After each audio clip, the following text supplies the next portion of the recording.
nicest, kindest, most personable person that I have met in this business. So thank you for being here. Thank you for that. Even your fellow actors. I was talking to Andre Tanko, and I know you've worked with him. He's lovely, Andre, yeah. Right, and he says, "Oh, Dougie." He calls Right. me Dougie. And you can all call me Dougie too. Now that I have a title, I'm Duke Dougie. Yeah. The principality of Sealand. It's a long story, but yeah. So, yes, fellow actors, people have met you, so thank you. I'm going to kick us off with a couple questions first.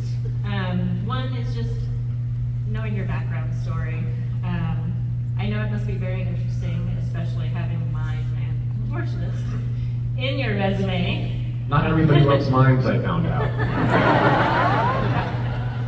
So I was just curious how you entered into this business, and more specifically, how you got to be one of the most sought-after feature actors of our generation.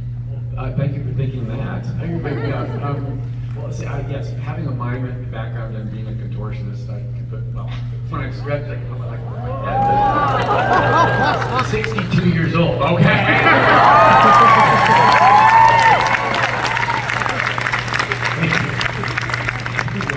What was that Molly Shannon on SNL? I'm 50! Anyway, but having those backgrounds and coming out to, I went out to Los Angeles in 1985 for a bank job. They fired me after 8 months, and they should have, because I sucked as a banker. But my real reason for wanting to go to LA was to be an actor. So they just got me, kicked me out into that world faster than I expected. So I started doing TV commercials. I took a TV commercial acting workshop, and it was taught by an agent. He took me on, so it was a really quick start for me. And knowing my background as a mime and a contortionist, he sent me out on all those auditions for anything that involved physical tomfoolery, right? If the breakout asked for a mime or a clown or someone who did physical stuff, I would audition for those. And my first booking was a Southwest Airlines commercial as a dancing mummy. Boding of things to come. And then shortly after that, I got a commercial for the Pamela doll, which is a World's Wonder toy, as an alien in a full makeup suit. And that was created by a creature effects artist named Steve Neal. Steve Neal then created the Mac Tonight Moonhead that I then booked next, right after that.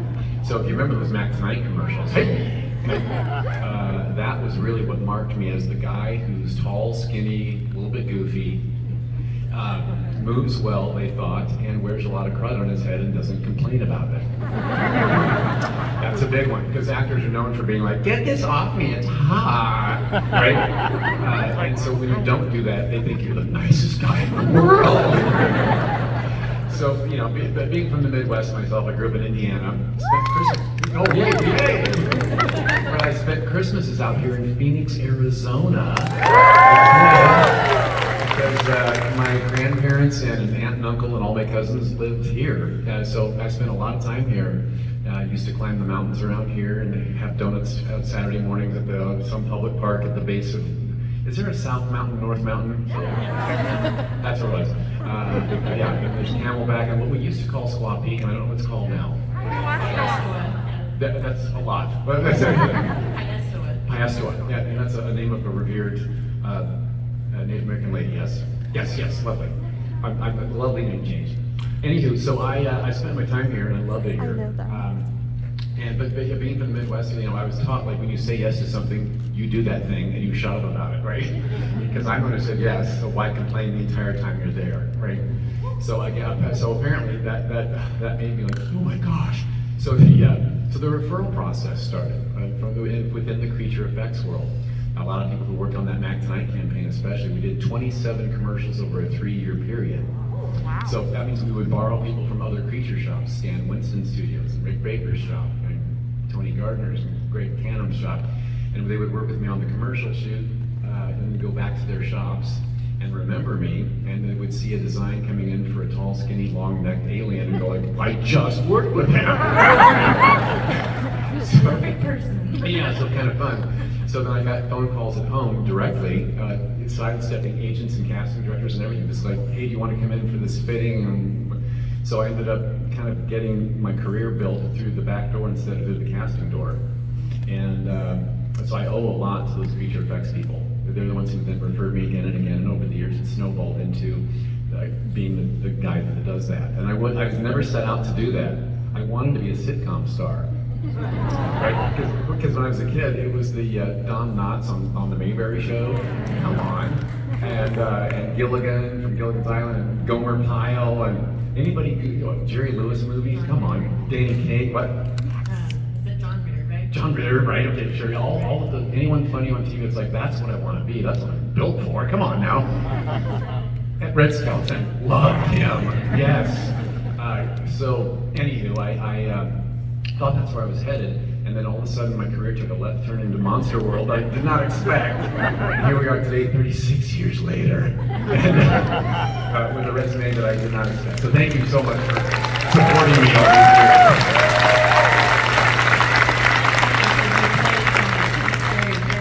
And you're such a nice guy. Oh, thank you. You know what? You find that It's probably because you're a nice guy, but you don't complain. You've interviewed a lot of actors, and the ones who play scary characters often are nicer. We get it out of our system on film. We don't have to do it at home. Yeah. So. All right, I have one more question, and then I'll turn it over to you lovely people. And this one is for my fellow moderator, Will, and my dad, who is a Star Trek fan.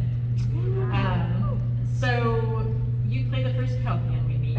Yes. On Star Trek, and it seems like you got to define the character and species in a way that nobody had had the chance to since Spock and Leonard Nimoy. So what was it like to originate a new alien species on Star Trek? Well, first of all, getting cast in a Star Trek show was like, right? Because having the career that I've had under Rubber Bits, it seemed like a no-brainer that I would have been in Star Trek somewhere along the decades. Here I was 56 years old going, it's not gonna happen. I'm okay with that, I guess. Bring! Hey, there's a new show. They want you. So that's what happened. So when I had that first meeting with the producers, they showed me the designs and the book and the thing, and I was going to be a Kelpian. I don't know what's a Kelp. I don't remember a Kelpian. No, you're the first Kelpian. I get to be the first of something in a Star Trek show. Shut up. So I was kind of happy to not have to fit a mold that had been established already and get it wrong. That's my biggest fear, is I'm going to get it wrong. Now I can start helping build the Kelpians up from the ground, and that was really fun for me. When I saw the design, though, I saw the head, the hands, and they had a cat sculpture in front of me, and then I saw the feet. And I said, that's going to be a problem, isn't it, to walk in? Oh no, those are like hoof boots. It's a high heel shoe without the heel, but it's balanced. But Lady Gaga wears them on stage all the time. Well, if Lady Gaga can do it. So when I was, we filmed up in Toronto, up in Canada, and I was up there for some pre-production work before season 1 started, and they had this prototype pair of boots that made out of light blue neoprene. They weren't the real picture boots, but they were just the right shape and size to practice walk-in. Here's your practice shoes. I'm like, okay, here goes. And the guy who made the shoes says, if you push your hips a little bit forward over the ball of the foot, you'll find your balance better that way, instead of relying on the heel, because you're gonna fall back, right? So I was like, oh, okay. So here all of a sudden I'm standing like a supermodel in front of the mirrors going, oh, right? And I started walking around like, can I do this? Can I do this? Oh, I can do this. Oh, I can. Oh, this is not so bad. It's not so hard. And then with my hips forward, I started doing this.